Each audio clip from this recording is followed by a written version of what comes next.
ओम शांति। आज के वरदान, बाप दादा के वरदान अपने मीठे बच्चों के प्रति। डेट 19 मार्च 2026। वरदान है, पावरफुल दर्पण द्वारा सभी को स्वयं का साक्षात्कार कराने वाले साक्षात्कार मूर्त भव। पावरफुल दर्पण द्वारा सभी को स्वयं का साक्षात्कार कराने वाले साक्षात्कार मूर्त भव। आज युगादि का दिन है, तो आप सभी लोगों को नया साल, युग का आदि का शुभकामनाएं हैं। तो आज के दिन में बाबा क्या वरदान दे रहे हैं, नया विधि का सेवा के बारे में बाबा बता रहे हैं। क्या कह रहे हैं? पावरफुल दर्पण। दर्पण में क्या होता है? दर्पण एक साधन है। उस साधन के आप खड़े होने से जो दर्पण के आगे जो चीज है ना, वही एज इट इज दिखाई देता है, प्रोवाइडेड दर्पण क्लीन रहेगा। तो दर्पण में ही कोई मार्किंग है तो आप वहां देखेंगे, आपको लगता है आपके मुख में कुछ लगा हुआ है, लेकिन आपके मुख में नहीं रहता है, लेकिन वो दर्पण में रहता है। वो आप ऐसे करने के बाद पता चलता है वो इधर नहीं लगा है, वो उधर लगा है। राइट? तो वो दर्पण एज इट इज आपका जो कंडीशन है, स्टेटस है उस समय का, वो दिखा देता है। नंबर 2, अपने शरीर को देख लीजिएगा। आपके पास शरीर को सजाने के लिए बहुत कुछ कपड़े हैं, बहुत कुछ गहने हैं, बहुत कुछ शरीर को सुंदर बनाने का साधन भी है। और कभी कभी कर्म करने के बाद शरीर के ऊपर पसीना भी लगा हुआ रहता है, वो भी दिखाई देता है। माना शरीर उस समय जैसा है वैसे दिखाई देता है।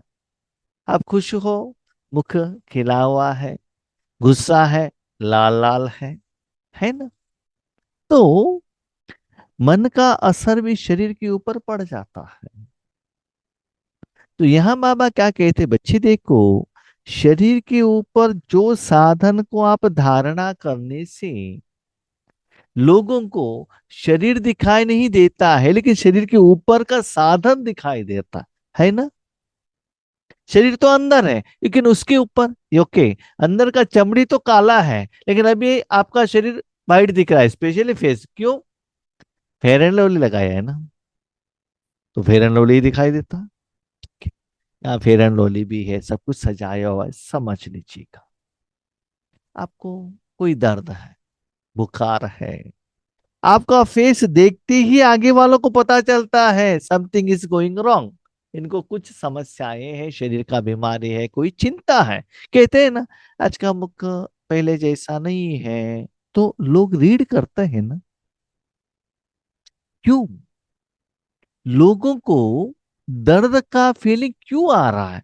क्योंकि आप आत्मा हो ना, उस समय दर्द के साथ कनेक्टेड हो, मन बुद्धि से दर्द को फील कर रहे हो। उसका जो इफेक्ट है आपके मुख में, आपके आंखों में, आपके साथ में रहने वाले वहां वायुमंडल में फैल रहा है। तो उस कनेक्शन में जो भी आत्माएं आते हैं, उनको वही दिखाई देता है। कभी कभी आप अहंकार के साथ में हो, लोगों को वही दिखाई देता है। लोगों को प्यार करो ना, शरीर का प्यार नहीं, रूहानी प्यार करो ना, रिस्पेक्ट से बात करो ना, लोग यही फील करते हैं ना।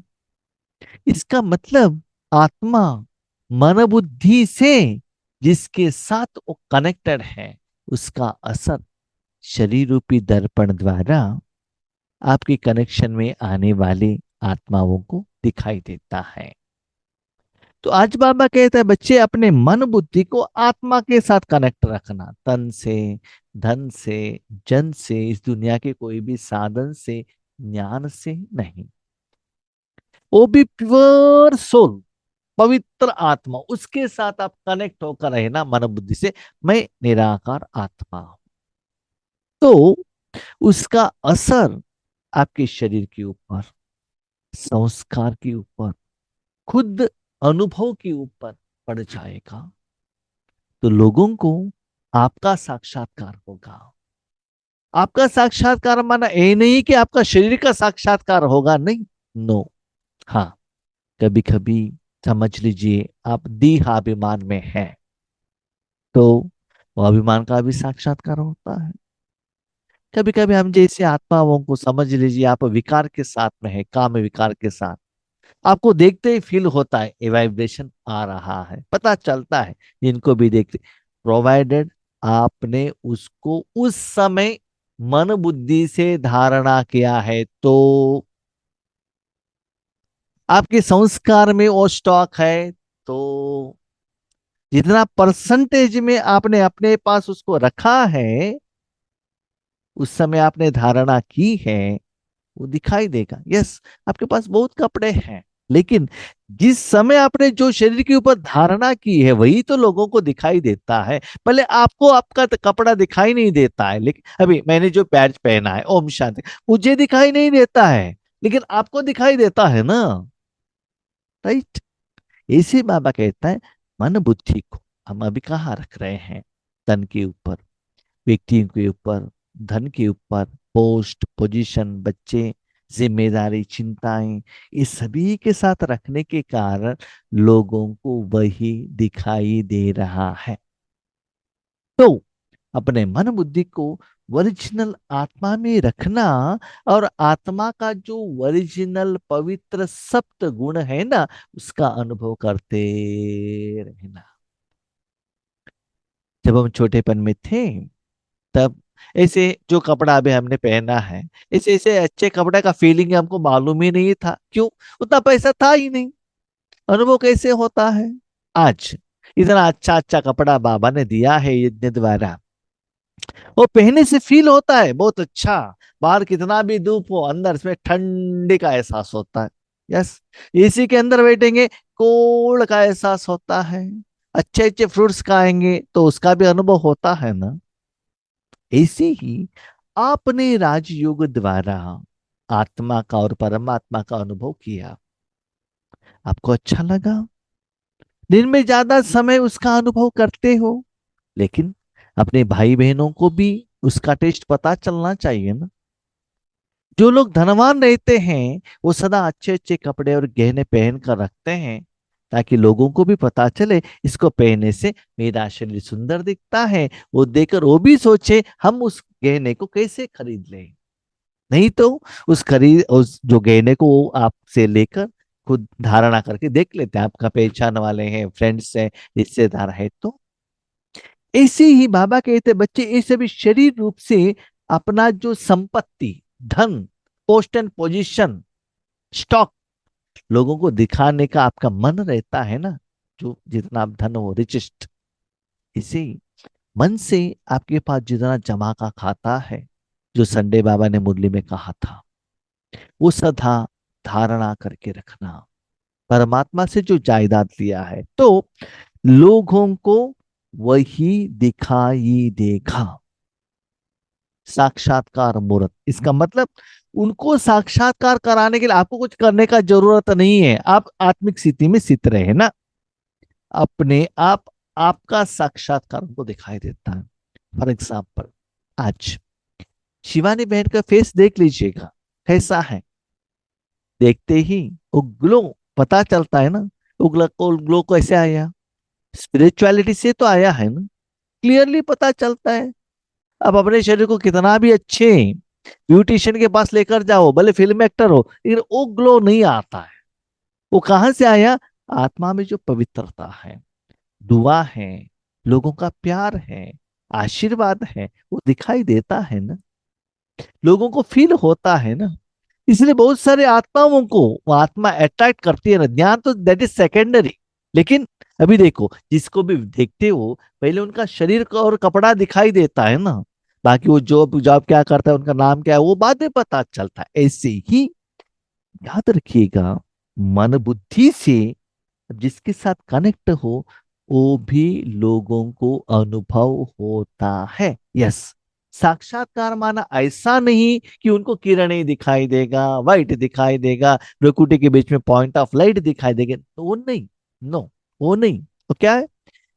शांति। जो आत्मा के अंदर में जो गुण है, शक्तियां हैं, जो आप फील कर रहे हो, आप फील कर रहे हो। इसी को देखो, मशीन दिखाई देता है, पेंट दिखाई देता है, उसके ऊपर लिखा हुआ कंपनी का नाम दिखाई देता है, लेकिन जब एसी ऑन किया, ठंडी हवा निराकार में आता है, तो वो फीलिंग होता है ना। ऐसे ही आप सारा दिन हर कर्म करते हुए मन बुद्धि से वो आत्मिक स्थिति का आप अनुभव करते रहेंगे, तो आपको देखते ही उनको, आगे वाले आत्माओं का, अपना आत्मा का अनुभव होने लगेगा। अब चाहिए तो देख लीजिएगा, लोगों के आगे, हाँ ऐसे कीजिएगा, उनको भी नींद आने का स्मृति आ जाता है है ना। आपने बुक को ऐसे ऊपर किया, वो नींद के साथ जुड़ जाते हैं, उनको भी वही आ जाता है। आप हंसने लगो, वो लोग भी हंसने लगते हैं। क्यों आप हंस रहे हो, पता नहीं चलता है, क्योंकि जुड़ जाते हैं ना। इसे भी कितना एग्जाम्पल बाबा बताता है। तो इस रूप में भी, निराकार रूप में भी, आप कल से, युग के आदि से, नई विधि से ईश्वरीय सेवा करने के लिए निमित्त बन सकते हो, सदा कर सकते हो। जैसे दर्पण के आगे जो भी जाता है, उसे स्वयं का स्पष्ट साक्षात्कार हो जाता है ना। स्वयं का साक्षात्कार होता है। अभी क्वेश्चन, दर्पण के आगे उनका साक्षात्कार होता है, लेकिन हम अपने स्थिति में है, तो उनको अपना साक्षात्कार कैसे होता है? देखिए, वो भी तो आत्मा है ना, आप भी तो आत्मा है। राइट? समझ लो, आप बीके हो। आपने किसी को ओम शांति कहा, तुरंत वो कैसे करेंगे? ओम शांति ही कहेंगे ना, क्योंकि उनमें वो संस्कार है। आगे वाला बीके, भले वो अभी कलर कपड़ा पहना है, लौकिक में, शादी में, वट एवर इट में भी, उनमें वो संस्कार रहने के कारण तुरंत ओम शांति, जहां से साउंड आया उसके तरफ वो देखेगा और ओम शांति कहेगा। राइट? क्यों? जिस समय उन्होंने व्हाइट कपड़ा पहना था, मधुबन में आप मिले थे, तब आपका पहचान है। कभी कभी वो कलर कपड़ा में है, आपको व्हाइट कपड़ा देखने से वो क्या कहता है? ओम शांति। क्यों? आपको देखते उनको क्या आता है? उनका बीके का स्मृति आ जाता है। राइट? ओम शांति कहते हैं ना वो। ऐसे ही आप इस स्थिति में रहने से, वो पहले आत्मिक स्थिति में जब वो स्थित थे, हर एक तो आत्मा है ना, वो संस्कार तो हर एक में है ही। हर एक छोटे बच्चे बनकर ही तो बड़े बने हैं, बुढ़ापे में आए हैं, डायरेक्टली बुढ़ापे तो कोई नहीं आता है। तो हर एक आत्मा परमधाम में रहकर ही, आत्मिक स्मृति में रहकर ही, सतयुग में आने के बाद ही अभी कलयुग में आया है। इसका मतलब वो संस्कार उनके पास है, लेकिन उसका कनेक्ट होने से वो पुराना संस्कार इमर्ज होता है। जब छोटे बच्चे के टाइम पर हम साइकिल सीखते थे, वो पाँव ऐसे रखकर सीखते थे, कहाँ कहाँ गिर जाते थे, ये अभी भूल गए हैं। लेकिन टीवी में या फिजिकली कोई अभी बच्चा आता है, गिर जाता है, तो पुराना 40 साल का जो याद है ना, बाहर आ जाता है, इमर्ज होता है। इसी इस स्थिति में रहने से उनको अपना आत्मिक स्मृति, स्थिति, सुख, आनंद, खुशी अनुभव होने लगेगा। अभी ज्ञान सुनाकर भगवान का पहचान नहीं दे सकते। आप कितना पवित्र हो, और मन बुद्धि को कितना आत्मिक स्मृति में रहकर, मतलब मन को मैं आत्मा हूं इस स्मृति में रहकर कर्म करते हैं। मैं स्त्री हूं, मैं एमबीबीएस हूं, मैं एमएस हूं, मैं बेंगलुरु में रहता हूं, मेरे पास इतना जमीन है, इतना पर, ये सभी के साथ हम कनेक्ट होते हैं। ज्ञान तो हमारे पास सब कुछ है, कहते हैं हमारा मेरा कुछ है ही नहीं, लेकिन मन से कनेक्ट होने के कारण वो सभी का असर आपके साक्षात्कार के ऊपर होगा। शरीर के ऊपर आपने जो भी डाला है, लोगों को दिखाई देता है ना। सेंट स्प्रे किया है, स्मेल आता है। फूल लगाया है, दिखाई देता है, लिपस्टिक लगाया दिखाई देता है, पसीना है दिखाई देता है ना, शरीर मोटा है दिखाई देता है ना, क्यों? उसके साथ आप हो। ऐसे उस समय मन बुद्धि से आप जिसके साथ में हो, उसके आधार पर आपका कर्म भी होगा, और कर्म का फल भी होगा, उसके आधार पर सेवा भी होगी। तो जितना आप आत्मिक स्थिति में रहेंगे, आगे वाले आत्माओं को उनका अपना साक्षात्कार होगा, उनको पता चलेगा हु एम आई, अनुभव द्वारा। साक्षात्कार इसका मतलब ये नहीं है दिखाई देगा, नो। लेकिन अगर दर्पण पावरफुल नहीं, तो रियल रूप के बजाय और रूप दिखाई देता है। आप क्लियर नहीं हो। उसके साथ साथ देह भान, देह अभिमान, व्यक्ति कुछ एडेड है, तो वो भी तो दिखाई देता है ना। तो उस आत्मा को आत्मिक स्थिति का, वर्जिनालिटी का अनुभव नहीं होता है। हाँ, अभी दर्पण ठीक नहीं है, तो रिजल्ट क्या होता है? होगा पतला, दिखाई देगा मोटा। इसलिए आप ऐसे पावरफुल दर्पण बन जाओ जो सभी को स्वयं का साक्षात्कार करा सको। योगेश भाई के ऊपर बहुत सारे लोगों का कंप्लेंट है। क्या कंप्लेंट है जानते हैं भाई जी? आप जैसे जूम में दिखते हो ना, वैसा फिजिकली है ही नहीं। जब हम जूम में देखते हैं, हमको लगता है कि ये ओल्ड एज है, 60 ईयर से भी ज्यादा है, और बहुत मोटे दिखाई देते हैं, एजड दिखाई देते हैं। लेकिन जब आपको फिजिकली देखते हैं, उसमें और इसमें तो इतना डिफरेंस है। जूम में दिखते हैं तो इतना वाइट वाइट, चमड़ी आपका कितना वाइट है, लेकिन फिजिकली देखते काला है। अरे ये कैसे हो सकता है? कंफ्यूजन होते हैं। वो जो जूम में आते हैं, इनके बड़े भाई है क्या? इसका डिफरेंस हो जाता है। तो डिफरेंस क्यों? डिफरेंस मेरा नहीं है, जो कैमरा मैं यूज कर रहा हूं उसका, उसका इफेक्ट है। जो सेटिंग किया है ना, उसका इफेक्ट है। और कोई कोई ये भी कहते हैं, भाई जी जब आप स्टेज पर रहते हैं ना, ज्ञान सुनाते हैं ना, क्लास करते हैं ना, उस समय आपका फेस बात सब चेंज रहता है, राइट? जब वहां से नीचे उतरते, आपका बात देखना, काम करना, सब कुछ चेंज होता है। यस, क्यों?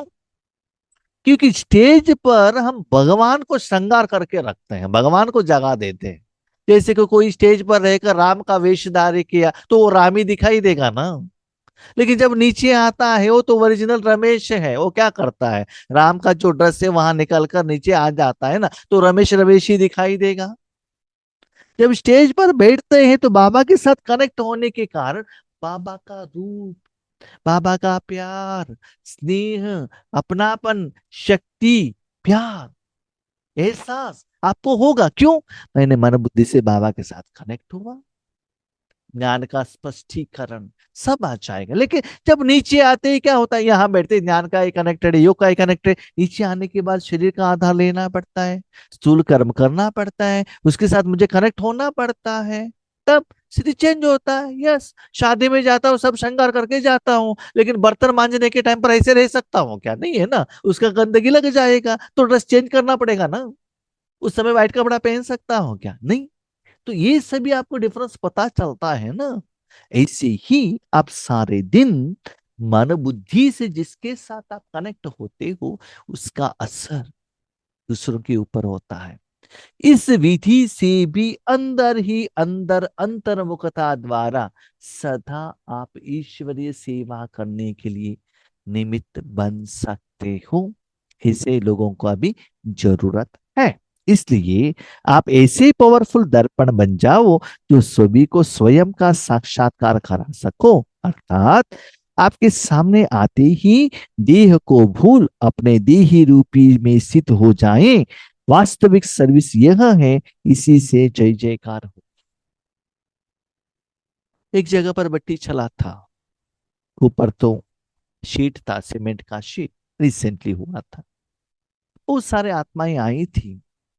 वो सभी कहते हैं, जब ज्ञान चलता है, युग चलता है, आपको वहां गर्मी की तरफ अटेंशन ही नहीं रहता है।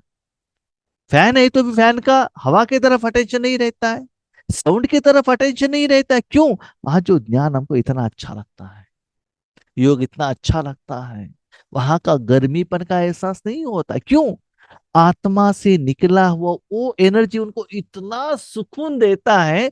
वहां का जो फिजिकल वायुमंडल, वातावरण और शरीर द्वारा जो तंग करने वाला जो भी साधन व्यक्ति उनको असर नहीं करता है। क्यों? वहां आध्यात्मिकता का इतना पावरफुल एनर्जी चार्ज रहता है, पावरफुल रहता है। बाकी सभी ये क्या होता है, नेग्लिजिबल। लेकिन आप उसके साथ कनेक्ट रहेंगे तो ज्ञान समझ में आएगा, तो योग आपको ठीक से लगेगा तो। लेकिन उस समय आपको झुटका लग रहा है, नींद आ रहा है, तो ये सभी बहाना आ जाता है। No doubt, guarantee. इसीलिए आप ठीक से योग नहीं लगाएंगे तो आप रीजन कहते हो क्या करें, अमृत वेले में नींद आता है। हम्म? कल आपको एग्जाम है तो नींद आता है क्या? बच्चों का एग्जाम है तो आपको नींद आता है क्या? नहीं आता है ना, क्यों? टेंशन है। लेकिन ईश्वरी सेवा का उतना टेंशन नहीं है, अटेंशन नहीं है, इसलिए नींद आता है। तो बाबा का कहने का भाव क्या है, सदा उस आत्मिक स्थिति में मन बुद्धि से सजा के रखना। बच्चे, इस दुनिया में जिसको भी आप मैं और मेरा कहते हो ना, ये कोई आपका नहीं है। उसको आप अपना समझ लेंगे, वो सभी गंदगी, उसका असर लोगों के ऊपर भी होगा, आपके ऊपर भी होगा। आपके घर में गाय है, ठीक है, गाय क्या देती, कौडंग देती है, ठीक है, वो कौडंग भी आपका है, वो सदा अपने साथ में लेकर चलो ना, जहां भी जाते हो तो क्या होता है, उसका बदबू आता है ना। तो आज जितना भी चीज है, आत्माएं है, साधन है, वो सभी में विकार रहने के कारण मन रूपी साधन से आप लेकर जाएंगे तो क्या होगा, गंदगी का ही स्मेल आएगा ना। अभी उसको चेंज करो, निराकार में प्रैक्टिस करो। यस, सुनने में तो बहुत आसान लगता है, प्रैक्टिकली करके देख लीजिएगा, इतना आसान नहीं है, ठीक है। 24/7 नहीं होता है तो 1 मिनट, 2 मिनट, 5 मिनट के लिए तो ट्राई तो करो। ज्ञान क्या सुनाया है, धारणा तो करो, रिजल्ट्स तो देखो। स्लोगन, शिक्षाओं को स्वरूप में लाने वाले ही ज्ञान स्वरूप प्रेम स्वरूप है। जो बाबा मुरली द्वारा हमको एजुकेशन देते हैं, उसको अपने जिंदगी में उतारो। उनको कहते ज्ञान स्वरूप, माना जो ज्ञान है उस ज्ञान को विधि से अप्लाई करके, कर्म कंप्लीट करके, कर्म का जो फल है वो कर्म के फल को रूप में धारणा की है। आप कहते हैं ये समझ में नहीं आया, आप बताइएगा। ओके, छोटे बच्चे हैं, उनको कहा जाता है देखो बहुत अच्छा पढ़ाई करो, ठीक है, पढ़ाई किया, उसके बाद पढ़ाई करने के बाद वो कमाई करता है, ओके, कमाई करता है, उसके बाद बहुत अच्छा पैसा कमाता है, यस, उस पैसे द्वारा बहुत अच्छा गहने ले लेती है माताएं, कपड़े ले लेते हैं। वो अपने कमाई से लेना है, हाँ, पति से, पिता से, लोन से, ईएमआई से नहीं, सॉरी नहीं, अपनी कमाई से लेने के बाद उसको पहन लेते। तब क्या होता है, जो चीज आपने पहना उसका जो सुंदरता है या कमी है, वो शरीर में रिफ्लेक्ट करता है, लोगों को भी दिखाई देता है। उसको कहते हैं स्वरूप। जिसके साथ आप कनेक्ट हो गए हो उसका रूप आपकी जिंदगी में ऐड होता है। आप चाहिए तो देख लीजिएगा, व्हाइट कपड़ा पहनकर एक सेल्फी लीजिएगा, कलर कपड़ा लेकर एक सेल्फी ले लीजिएगा, डिफरेंस देखिएगा फेस में कितना डिफरेंस होता है कि नहीं? इसे ज्ञान स्वरूप माना हर ज्ञान के पॉइंट को साधना करके, सदा उसको मन से धारणा करके, उस पॉइंट का अनुभव में स्थित होने वाले, उनको कहते हैं ज्ञान स्वरूप आत्मा। ज्ञानी तो बहुत सारे लोग हैं, बाबा कहते करके ज्ञान बहुत सारे लोग कहते हैं, उनको बाबा कहते हैं पंडित, तोता। लेकिन ज्ञान स्वरूप जो है, वो ज्ञान जो सुनाते हैं अपने जिंदगी में धारणा करके सुनाते हैं। वैसे प्रेम स्वरूप, प्रेम स्वरूप माना प्रेम का किरण दे रहा हूं नहीं, प्रेम का खुद अनुभव करना, प्रेम के साथ जुड़े रहना, उनके आंखों से, मुख से, संकल्पों से, बातों से वो प्रेम का झलक खुद को भी अनुभव होना, साथ में रहने वाले आत्माओं को भी होना। अभी समझ लीजिएगा, आप कहते हो मिर्ची, कहना देखना अलग है, लेकिन वही मिर्ची आपकी जीभ के ऊपर में है तो कुछ कहने का जरूरत नहीं है ना, उसका इफेक्ट आंखों में, कानों में, मुख में, हाँ, नाक को में सब दिखाई देता है, लोगों को पता चलता है, उसको कहते हैं मिर्ची का रूप। वो आपका रूप नहीं है, किसका रूप है? मिर्ची का रूप अभी आपके शरीर के ऊपर अपना रिजल्ट्स दे रहा है, तो उसका अनुभव आत्मा भी कर रही है, मन बुद्धि संस्कार भी कर रहा है, जीव भी कर रही है, आंख भी कर रही है, शरीर भी कर रही है, और आपको जितना भी लोग देख रहे हैं, वो भी उसका अनुभव कर रहे हैं। उसको कहते हैं स्वरूप। माना जिसके साथ आप कनेक्टेड हो, उसका जो रूप है वो आपको अनुभव होना चाहिए, आपके इंद्रियों को भी होना चाहिए, दूसरों को भी अनुभव होना चाहिए। उसको कहते हैं स्वरूप। ऐसे जितना परमात्मा के साथ में रहते हो ना, परमात्मा का पास जो रूप है, शांति, गुण, शक्तियां, जायदाद, उसका अनुभव में स्थित रहे ना, और दूसरों को भी प्रेम का, सच्चाई का, प्यार का, पवित्रता का अनुभव कराना। ओके। ओम शांति।